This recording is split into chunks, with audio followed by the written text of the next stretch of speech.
A lot to discuss. I've been busy in a trial proceeding the last few days. Didn't have a chance to visit with the great patriots and supporters and Americans, but much has been going on. First of all, there was the execution of the two police in Los Angeles, California. Obviously, it was an African American. You can see that from the video that killed the police. But of course, the media, even Fox News, won't mention that. But if it had been someone who was white, clearly that would have been at issue.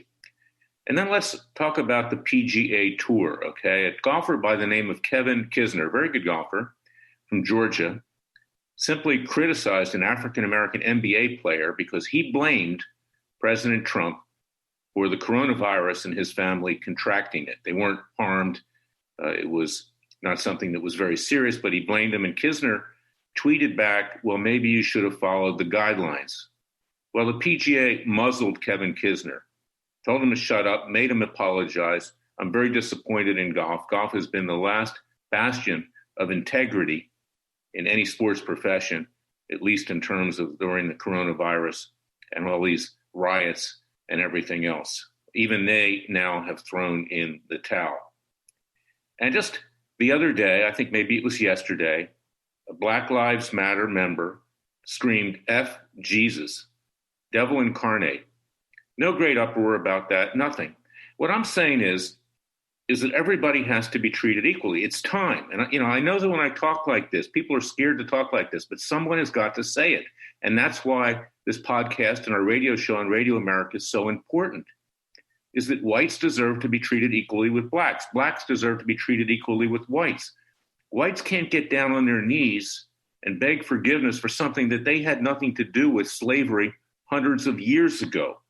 We can't simply roll over in a crouched position and say, don't hurt me, I'll give you whatever you want, do whatever you want, destroy our cities, maim people, kill people. And we're not just talking about blacks, we're talking about radicals of every persuasion. Most black people are good, okay? They don't want to do this.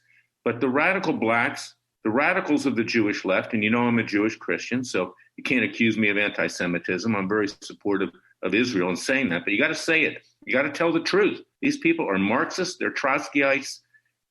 Unfortunately, the Jewish left gave us communism. That's a fact, okay? These people weren't really Jews because they didn't believe in God, and they shouldn't be held accountable to the Jewish people. But you got radical feminists, radical atheists, radicals of every stripe and sort out there trying to destroy this country, and white people are running away, and they won't say anything, and they just hope it'll end, and they hope that they won't be attacked, their families won't be harmed, and that's not the way to do it. You have to fight back legally and peacefully, and that's extremely important.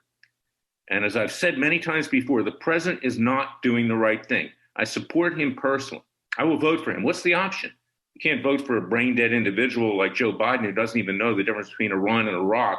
Yesterday, he confused war dead in both places. Or people that are running ads like Biden saying that Trump is bringing out the militias. You know what? There's nothing wrong with militias. Freedom Watch has a new American militia. As long as you act peacefully and legally, you have a right to defend yourself. It's in the Second Amendment. So too is the right to bear arms. And right now, people should acquire arms to protect themselves because the left is coming for you. Wait until President Trump is reelected. Every major city in this country will burn. Your neighborhood will burn. Your kids will be at jeopardy. You will be at jeopardy. Your grandkids will be at jeopardy. And you have to be prepared to protect yourself. So who can vote for somebody like that? I can't personally, and I talk personally, not as head of Freedom Watch or America's Sheriff, which I formed with Sheriff Joe Arpaio. Go to americasheriff.org and see what we're doing there. But it's very, very important to speak clearly, to speak the truth. Now, someone who doesn't speak clearly was just fired by the Department of Health and Human Services. That's Michael Caputo. I have a long history with Michael Caputo. He's been sued for Jerry Corsi. He is Roger Stone's, excuse the French, butt boy. He was a surrogate. He's not extremely bright. He's very rude during the during the Stone trial. The prosecution, he was screaming curse words in the hallway at me because I brought a lawsuit for Dr. Jerome Corsi, who he defamed. This guy is low class, and Trump should never have put him as a spokesperson for the Department of Health and Human Services. And this is what I've been saying to the president all along. You are who you associate with, President Trump. Set a new example. Get people around you who are not lowlives like Caputo and Stone. And don't do them any favors, because they're not doing you any favors. They're dragging you down. And in fact, the Democrats are using it. It was only a matter of time till Michael Caputo was fired. Believe me, I have a long history with him. He was my press secretary for 2 weeks when Stone brought in all of his miscreants into my political campaign when I ran for the Senate in Florida in 2003. Stone and I went our own way. So did Caputo. He left with equipment that I purchased with my own money. This is who we're talking about. And we're talking about Stone, too. The president should squeeze him out. Recently, he appeared again on InfoWars, and he's doing the president damage there as well with crazy statements that he's making. So, and it was picked up on by the left. I don't fear the left. We have a leftist media strike force. I sue the left. I sue them for their falsities, for their fake news, for what they're doing. But you don't have to hand them things to use against you when it, frankly, is crazy and shows exactly who the president associates with. So stop associating with these people, Mr. President. And one other thing, you can't sit back and play politics and allow police to be executed and say, gee, I can't do anything unless the mayors and governors call me in. That's not true. On my radio show last week, and you can find it at freedomwatchusa.org, Alan Keyes, former UN ambassador, former presidential candidate, ran for the U.S. Senate against Obama, extremely bright person, would have been the smartest president in my lifetime.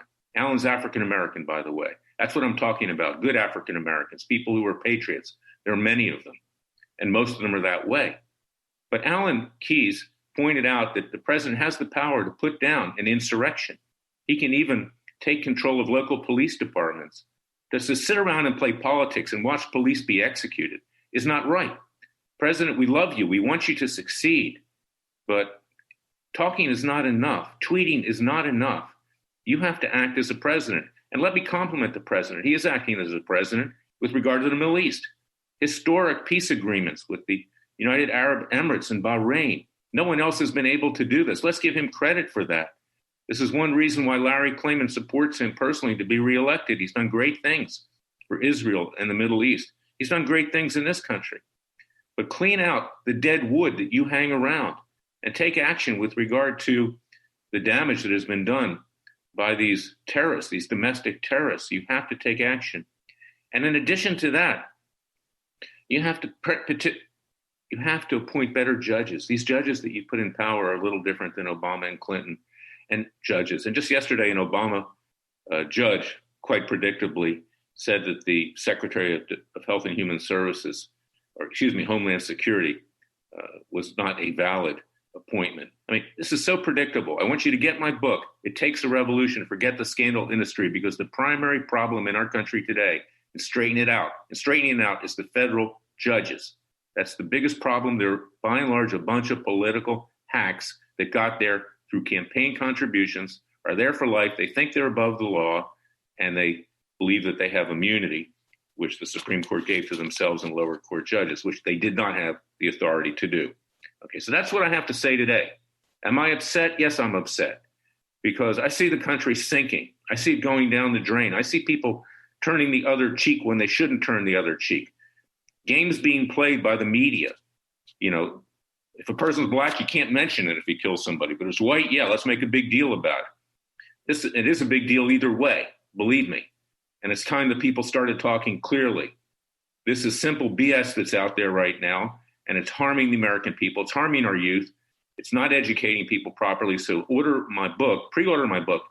It Takes a Revolution, Forget the Scandal Industry. I have solutions. I just don't say vote for Trump. And as Hannity does in his book, Live Free or Lie, as I call it, I say, let's take action peacefully and legally. God bless you. God bless your family. God save your family. Share this podcast. You can find it at iTunes, Spotify, Roku, Amazon Fire, Parler, Parler, Twitter, freedomwatchusa.org. And I thank Radio America, as I always do, for letting me tell the truth as I see it, because frankly, we need some truth these days. We don't get it from any other source. Be back tomorrow with another special podcast.